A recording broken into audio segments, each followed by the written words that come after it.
जहाँ इतिहास बोलता है, संस्कृति सांस लेती है और हर सोच एक रंग बन जाता है लोक असर और भारतीय कैनवास पर। अभिवादन स्वीकार करिए दरवेश आनंद का। दोस्तों, किसी भी समाज को समझने के लिए केवल कानून, नीति या अर्थशास्त्र ही काफ़ी नहीं होता। समाज को समझने के लिए मनुष्य को समझना पड़ता है और मनुष्य को समझने का विज्ञान मानव शास्त्र।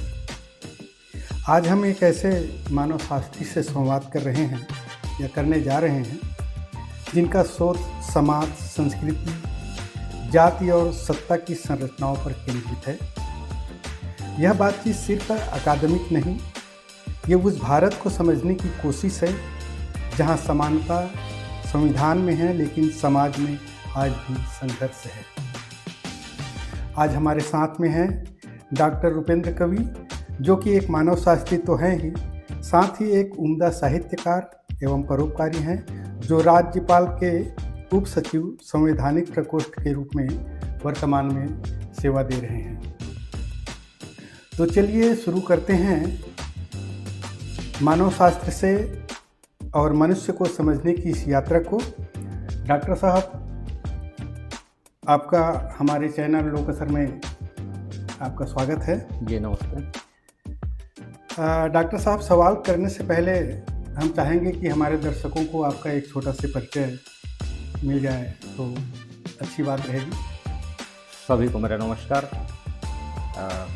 जैसे कि आपने अभी बता ही दिया कि मैं एक मानव शास्त्र साहित्य का विद्यार्थी होने के साथ एक सामाजिक सेवा में रुचि है परोपकारी के रूप में, और अभी जैसे कि वर्तमान में लोक भवन में राज्यपाल के सचिव के रूप में संवैधानिक प्रकोष्ठ देखने का दायित्व है मेरे पास।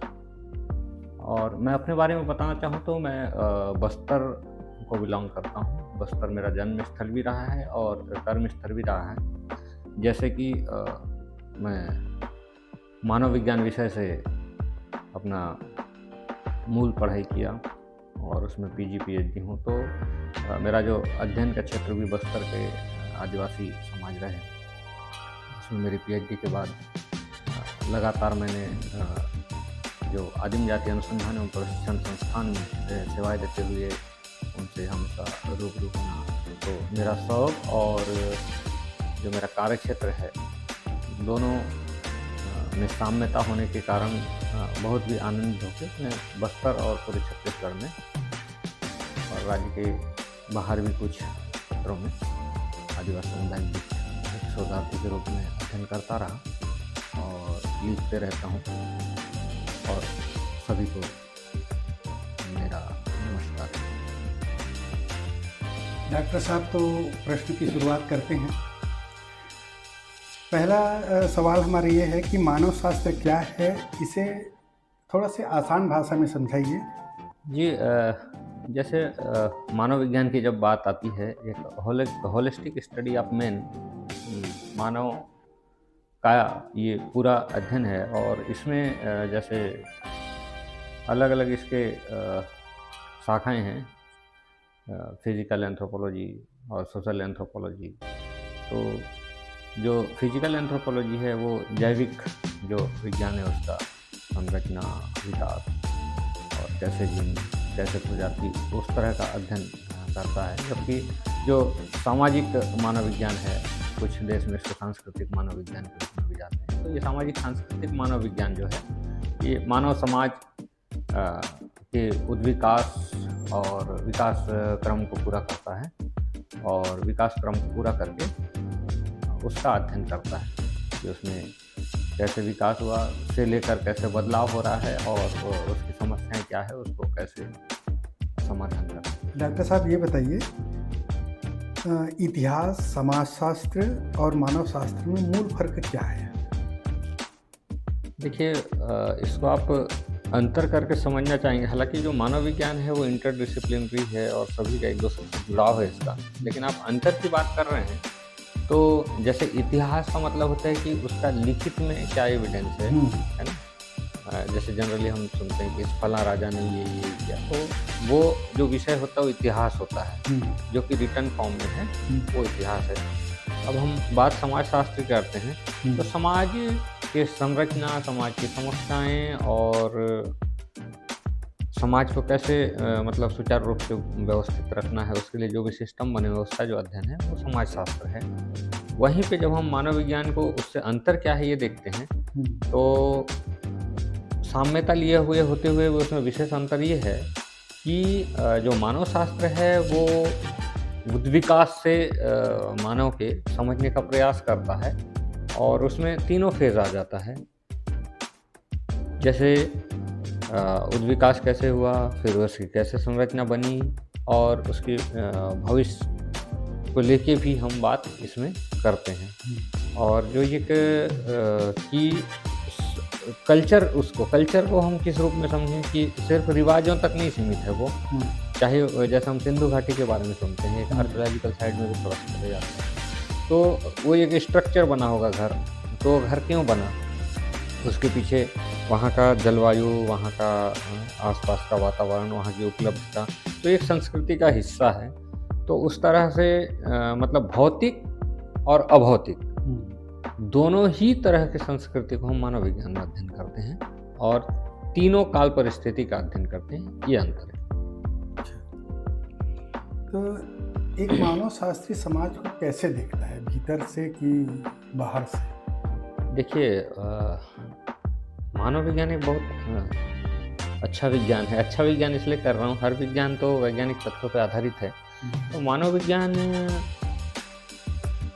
मानव समाज को एक समाज के बीच का संतुलित शोधार्थी के रूप में देखता है, एक संतुलित विद्यार्थी के रूप में देखता है। वो एक तटस्थ विज्ञान है। तटस्थ इसलिए कि इसमें कोई झोल-झाल का चांस नहीं रहता है। इसमें तथ्यों को आधार मानकर और समाज के बीच में रह के सहभागिता करके अध्ययन किया जाता है। तथ्यों को सामने ला के उसका फिर विश्लेषण करके ही तथ्य सामने रखा जाता है। जैसे वर्तमान परिप्रेक्ष्य में हम चाहे वो कोई विकास अध्ययन की बात करें मानव समाज के, या फिर कोई उसके सांस्कृतिक पक्ष का अध्ययन हो, किस तरह का मूल्यांकन हो, चाहे वो फोक के अंदर का हो या उससे बढ़ के किसी माइग्रेंट क्लास का स्टडी भी यदि करता हो, तो मानव विज्ञान तटस्थ रूप से उनके बीच रह के समझ के चीज़ों का अध्ययन करता है। इसलिए उसको बाहर से कहना मुश्किल है, वो समाज के अंदर का ही विज्ञान है। जी। जाति व्यवस्था की शुरुआत कैसे और क्यों हुई? जाति व्यवस्था वाकई एक ज्वलंत मुद्दा है। जाति व्यवस्था को सही बताऊं तो व्यवहारिक रूप से समझना बहुत कठिन है, लेकिन जब मेरे गुरुदेव जो अब नहीं रहे, सुरेंद्र परिहार साहब, उनके साथ एक किताब लिखने की बात आई, तो भारतीय जाति व्यवस्था शास्त्रीय एवं आधुनिक, जो कि छत्तीसगढ़ ग्रंथ अकादमी ने प्रकाशित किया। इस किताब को लिखने के लिए लुई डूमा और तमाम सारे जो भारत में अध्ययन हुए हैं, रजनी कोठारी और एम.एन. श्रीनिवास जैसे एमिनेंट स्कॉलर रहे हैं, उनको पढ़ने का सौभाग्य प्राप्त हुआ। तो मैं उस पर सोचने और समझने के योग्य हो पाया, और लगातार मैंने समझने का प्रयास किया। तो जाति व्यवस्था जो है वो समाज में धीरे धीरे आई, वो कोई ऐसे शुरुआत से नहीं था। एक जब वर्ग उसमें तैयार होते गया, जाति से ज़्यादा वर्ग जो है वो जाति व्यवस्था का विकृत रूप पैदा करते गया, जो आज की डेट में एक समस्या बन के खड़ी है कि उसके कर्मों के आधार पे जाति बनी, यहाँ तक जैसे हम मानते हैं, लेकिन वर्ग ने उसको फिर एक गलत नज़रिया से उसको गलत ढंग से फिर पेश करना चालू किया, है ना, elite class versus poor class. इसी तरह से स्वच्छ और अस्वच्छ, इस तरह से वो वर्ग उसमें, और वर्ग के अंतर्गत वर्ग बनने लगे। ये जाति व्यवस्था का विकृत रूप सामने है। क्या जाति जैविक है या पूरी तरह से सामाजिक है? थोड़ा देखते हैं, एक साम्य इसमें मिलता है मेरे व्यक्तिगत अनुभव और अध्ययन के बाद मुझे लगता है कि जाति जो है, जैसे अमूमन कहा जाता है जाति जो जाति नहीं, तो हमारे जो पौराणिक से लेकर साहित्यिक और ऐतिहासिक जो तथ्य ये बताते हैं कि जाति परमानेंट नहीं रही। वो कैसे कि कुछ तथाकथित नीच कुल में पैदा होने वाले, जिनको हम कह देते हैं, या फिर जो सवर्ण नहीं रहे, वो भी अच्छे कर्म करके अपने धार्मिक रूप से, सामाजिक रूप से अच्छे कृत्य करके उच्च स्थान प्राप्त किए हैं और अच्छे उसमें प्रतिष्ठित हुए हैं।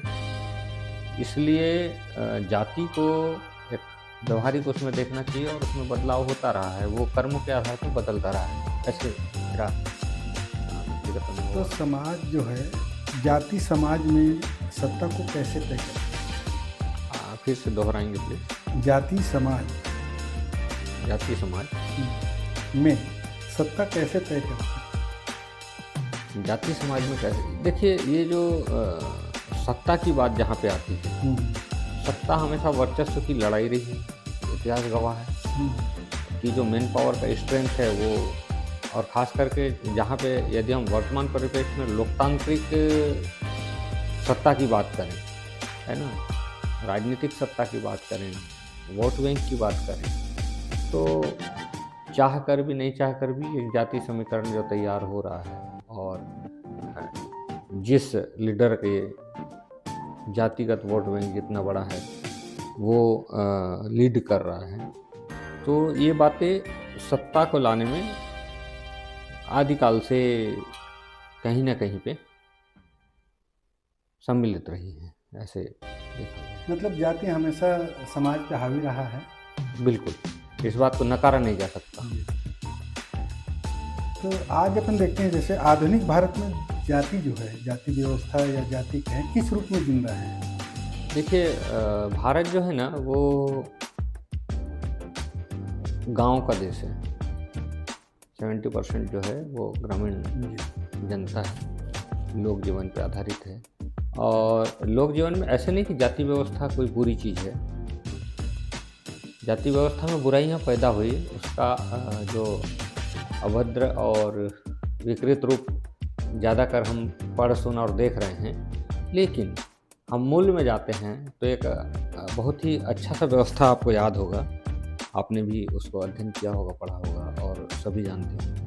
एक जैसे छत्तीसगढ़ के अंदर बात करो, पौनी पसारी व्यवस्था थी, है ना, तो वो इतना सुंदर व्यवस्था था कि वो सिर्फ जाति के कारण संभव था। हर किसी का काम लगभग तय था कि जो सब्जी कौन लाएगा, एक जो मरार है, एक पटेल है, वो सब्जी का व्यवस्था करेगा, एक नाव है बाल काटेगा, एक कहार पानी लाएगा, तो एक राउत का अपना काम था, है ना, कि पशु कौन चरा रहा है। क्योंकि ज़्यादा करके ये पीजेंट सोसाइटी थी, कृषि बेस्ड हमारा समाज था, उस तरह की एक व्यवस्था चली थी। और वो व्यवस्था में ये तय हो जाता था कि कौन क्या काम करेगा। तो एक सहूलियत रहता था कि यदि कुम्हार एक पॉट बना के देगा, एक बर्तन देगा, तो उससे हम खाना बनाएंगे। लेकिन अब कुम्हार का घर कैसे चलेगा? जो सब्जी उगाने वाला पटेल है वो सब्जी देगा, तो उससे उसका मतलब जो एक दूसरे पे आधारित है ना, जो कृषि के यंत्र थे वो, हाँ, वस्तु विनिमय के साथ साथ एक जो सामाजिक ताना बाना था सौहार्दपूर्ण और एक दूसरे के साथ ऑटोमेटिक, मतलब सभी के जीने खाने की व्यवस्था, सरल शब्दों में कहा जाए तो वो करता था वो जाति व्यवस्था। और एक दूसरे का सम्मान भी था ना। वो लोहार के कील के बिना है कि नहीं हल तैयार हो सकता है, और ना बढ़ई के है कि नहीं, मतलब उसको छील के तैयार किए बिना है कि नहीं एक कृषक जो अपने आप को संपन्न कहता है वो हल जोत के धान उगा सकता है। तो इतनी सुंदर व्यवस्था थी। एक्चुअल में इसको हम इस ढंग से समझ सकते हैं कि चूंकि विदेशों में, खास करके पश्चिमी देश हैं, वहाँ के कॉन्सेप्ट अलग थे।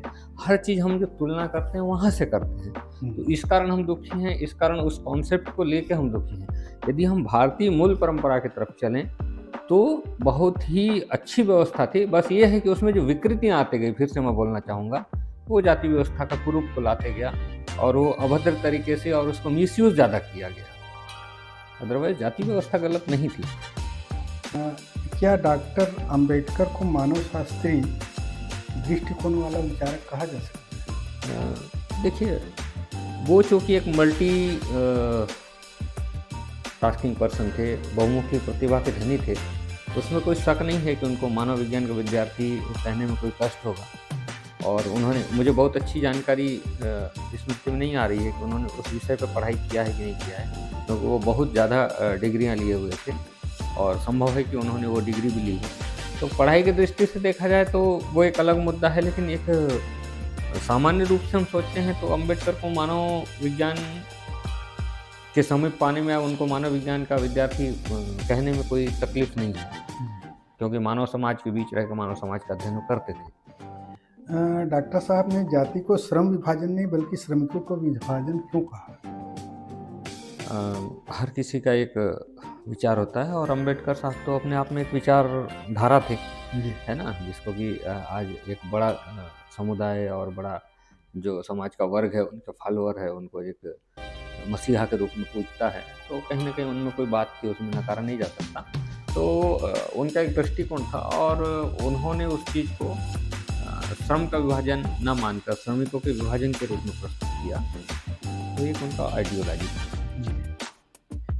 हिंदू कोड बिल को आप मानव शास्त्री क्रांति क्यों मानते हैं? देखिए, जो एक मानव शास्त्री परिप्रेक्ष्य क्या होता है कि जहाँ भी उसको लगता है कि समाज में कुछ चीज़ें कॉन्फ्लिक्ट आ रही है, कुछ कंट्रोवर्सी आ रही है, तो वहाँ मानव विज्ञान का बहुत बड़ा रोल होता है। और जब ऐसे कभी कहीं लगा कि एक यहाँ पे ज्वलंत कहना चाहिए कि सुधार या सुझाव या बदलाव की ज़रूरत है, वहाँ पे मानव विज्ञान खड़ा होता है। और शायद यही एक वजह रहा हो कि हिंदू कोड बिल के मामले में भी मानव विज्ञान फ्रंट में आया।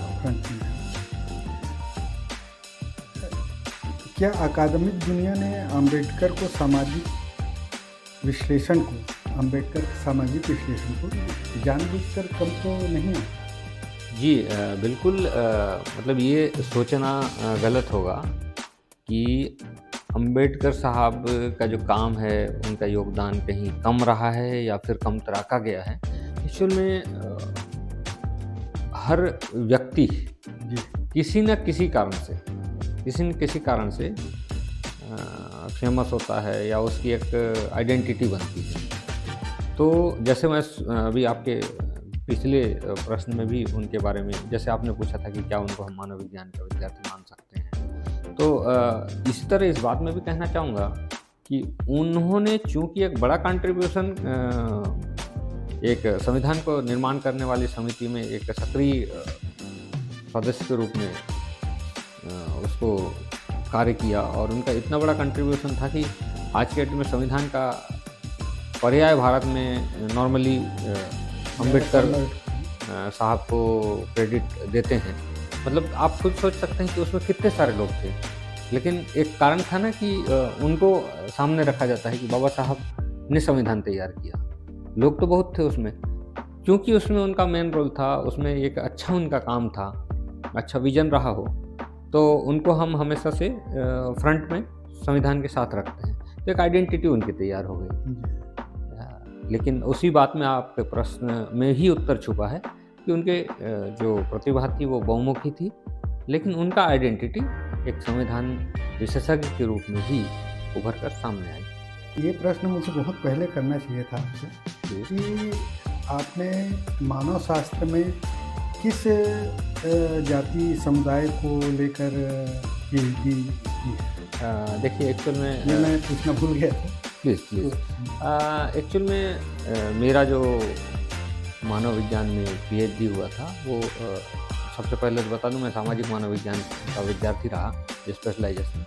और जब मैं पीएचडी किया तो बस्तर के अनुसूचित जनजातियों के विकास में एकीकृत आदिवासी विकास परियोजना का योगदान, एक मानव शास्त्रीय मूल्यांकन, ये मेरा विषय था। और ट्राइबल डेवलपमेंट को मैंने उसमें देखा है। और बस्तर क्षेत्र के उसमें 7 ट्राइब सम्मिलित थे।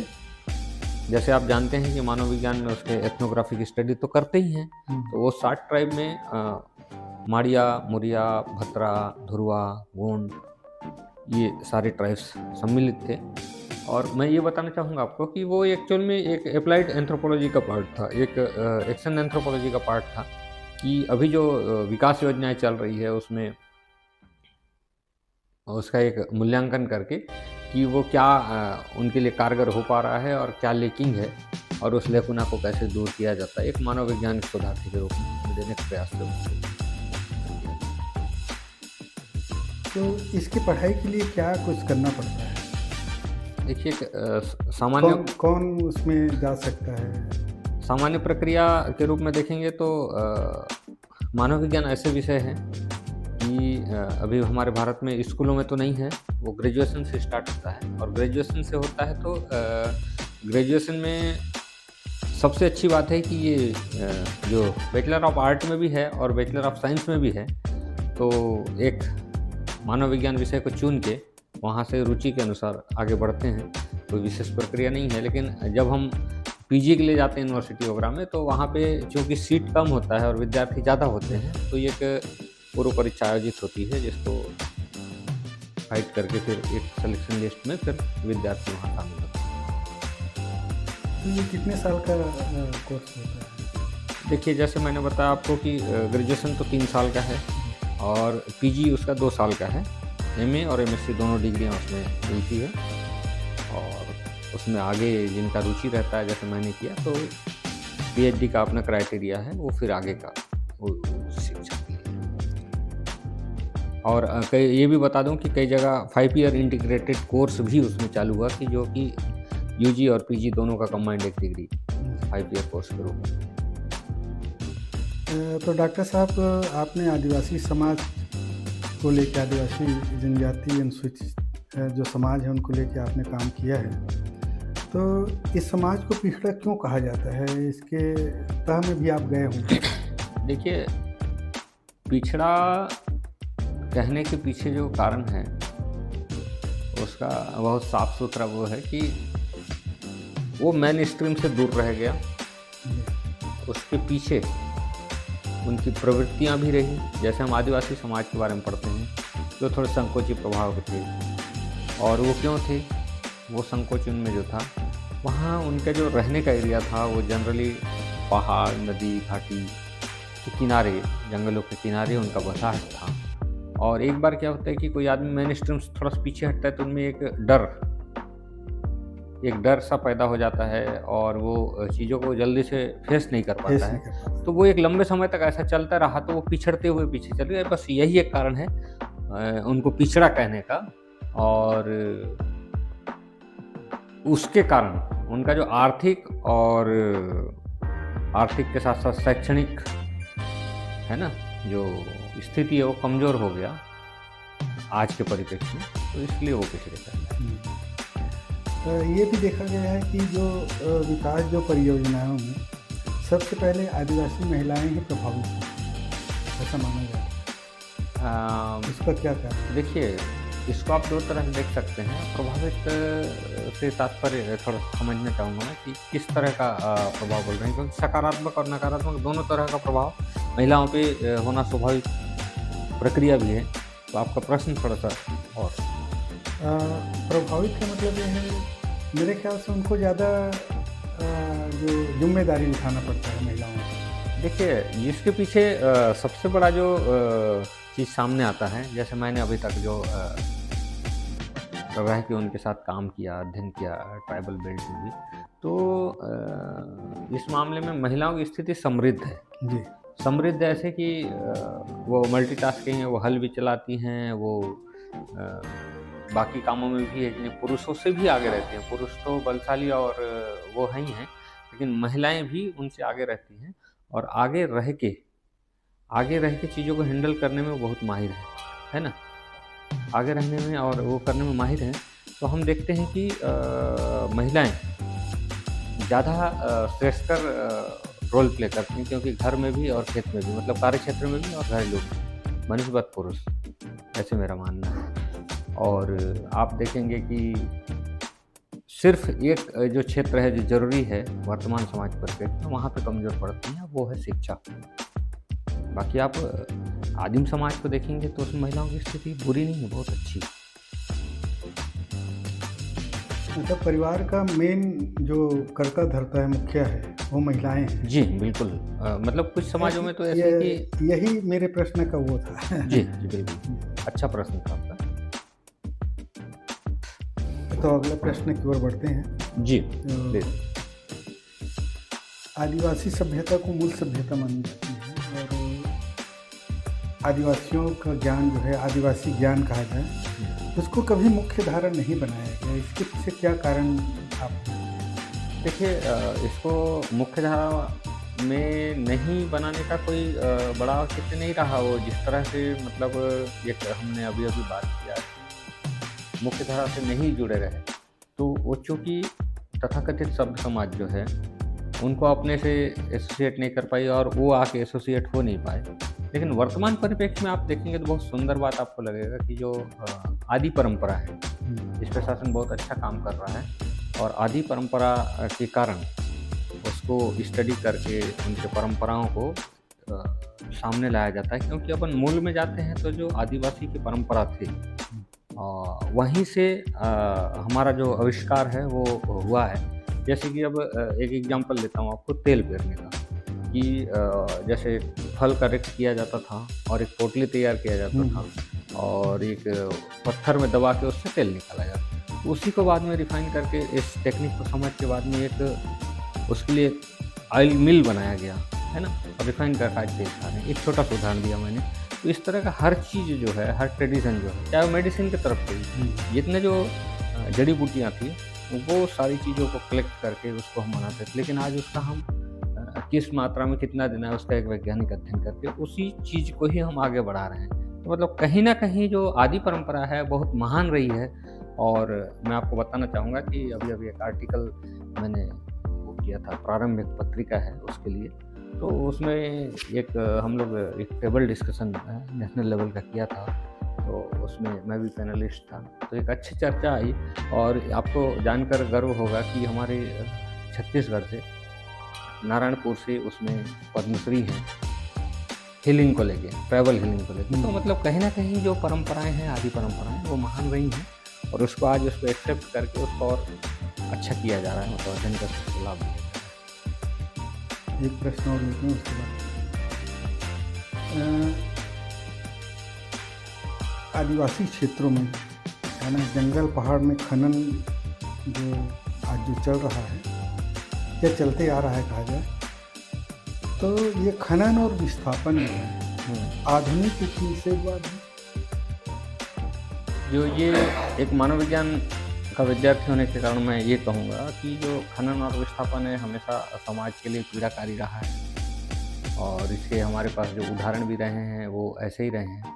लेकिन इसके लिए एक अच्छी मानवशास्त्रीय अध्ययन पूर्व में कर लिया जाए और उस समुदाय को जो विस्थापित होने वाला है या जिनका नुकसान हो रहा है उनसे चर्चा करके उनकी बातों को समझ के, उनकी ज़रूरतों को समझ के यदि ये किया जाता है तो ये ज़रूर ही विकास में बाधक भी नहीं होगा।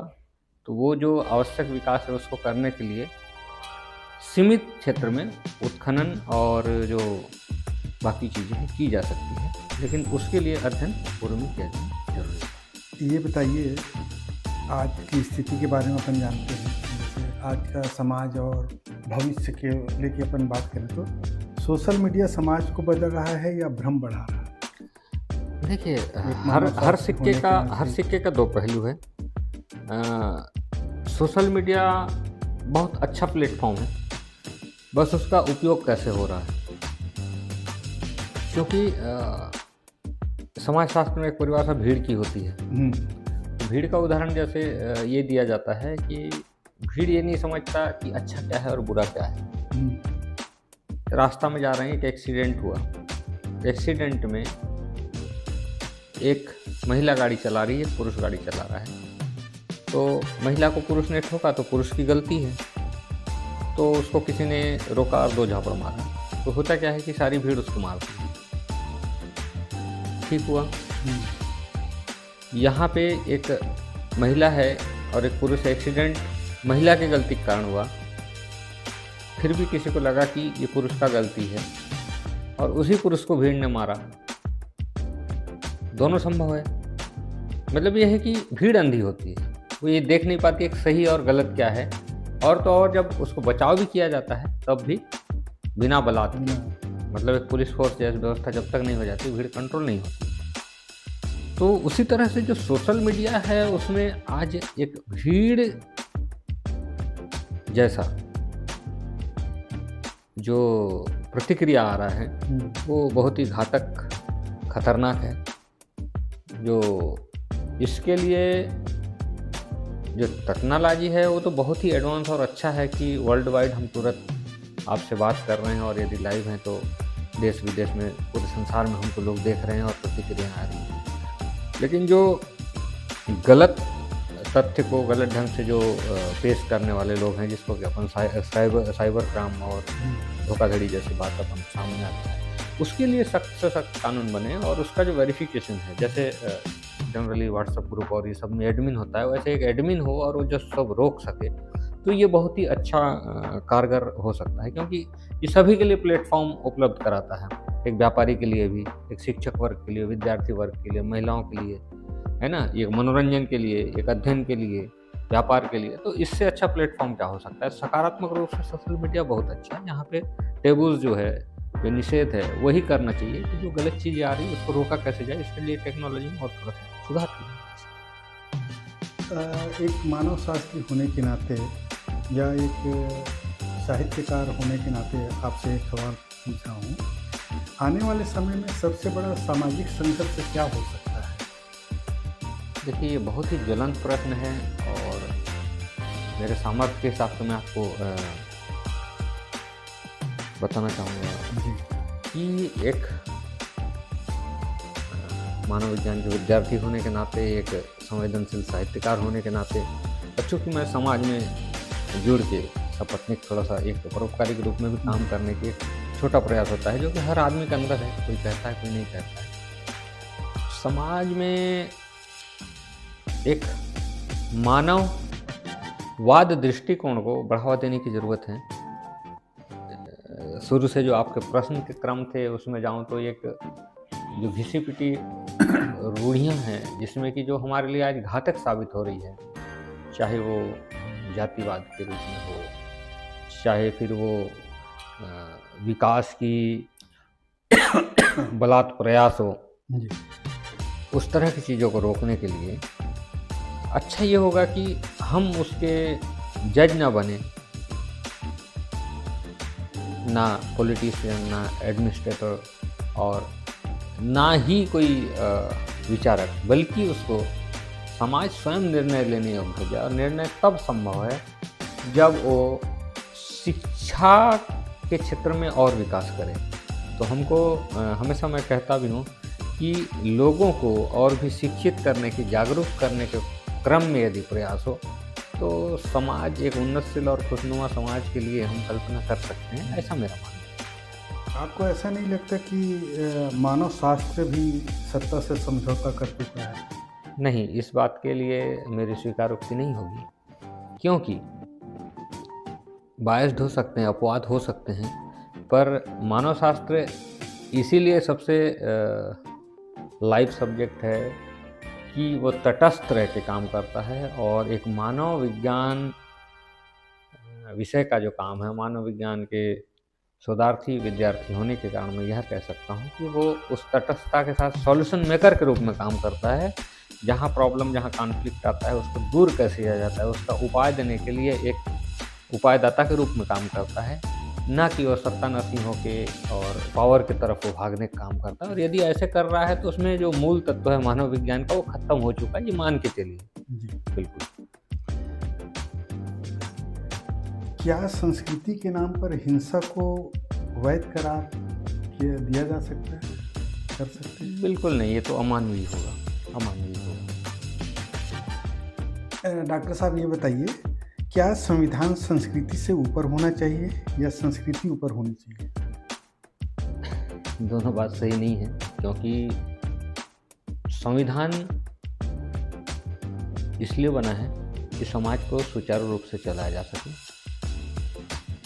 संविधान को संस्कृति से ऊपर भी नहीं मान सकते, लेकिन संविधान को कम कर भी नहीं आ सकते, क्योंकि संविधान कहाँ से आया? हमारे संस्कृति में जो सामाजिक परंपराएं विद्यमान हैं, जिसको हम रूढ़िगत प्रथा के नाम से भी जानते हैं, वहाँ से ही नियम कानून आए हैं और उसी को हम एक संहिता के रूप में संविधान घोषित किया है। तो दोनों एक दूसरे के पूरक हैं और दोनों एक दूसरे के लिए बने हुए हैं। लेकिन परंपरा या संस्कृति कहा जाए संविधान के खिलाफ हो तो किसे बदला जाए?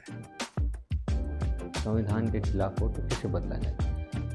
इसमें देखने वाली बात यह है कि हम उस परंपरा को किस रूप में देख रहे हैं। यदि वो एक असामाजिकता को फैलाने वाली और समाज में विकृति पैदा करने वाली कोई परंपरा है, इस तरह से यदि उसको मान्य कर लिया जाता है तो उसे बदलना चाहिए। अंतिम सवाल की ओर बढ़ते हैं। आज के युवा किस भ्रम में जी रहे हैं? उनके लिए आप एक साहित्यकार और मानव शास्त्री होने के नाते क्या करें? जैसे मैंने शुरू से भी कहा, एक ज़रूरी चीज़ जो है, एक समाज के युवा वर्ग को एक स्वर्णिम भारत का सपना देखना चाहिए, और वो सपना शॉर्टकट से तो संभव नहीं है। उसके लिए सबसे पहली बात शिक्षा को तवज्जो देना चाहिए और हर वर्ग शिक्षित हो। और शिक्षा में भी जो एक वैकल्पिक सोच होना चाहिए कि एक एंटरप्रेन्योर माइंडसेट से लोग काम करें, अपना स्टार्टअप के बारे में सोचें, न कि सिर्फ नौकरी तक सीमित सोच रहे। मतलब मैं कुछ कर सकता हूँ और हर एक काम को चाहे वो नौकरी हो चाहे व्यवसाय हो, एक समाज सेवा के रूप में स्थापित करे आदमी कि मैं ये कर्म कर रहा हूँ कि यही मेरा सेवा है, यही मेरा अर्पण है। यदि इस भावना से काम करे और निरंतर सकारात्मकता के साथ काम करे और समाज को एक मानव समाज के रूप में गढ़ने और जीने का प्रयास करे, तो एक स्वर्णिम भविष्य हमारा। तो सबसे पहले क्या तोड़ना पड़ेगा, कानून, संस्कृति या सोच?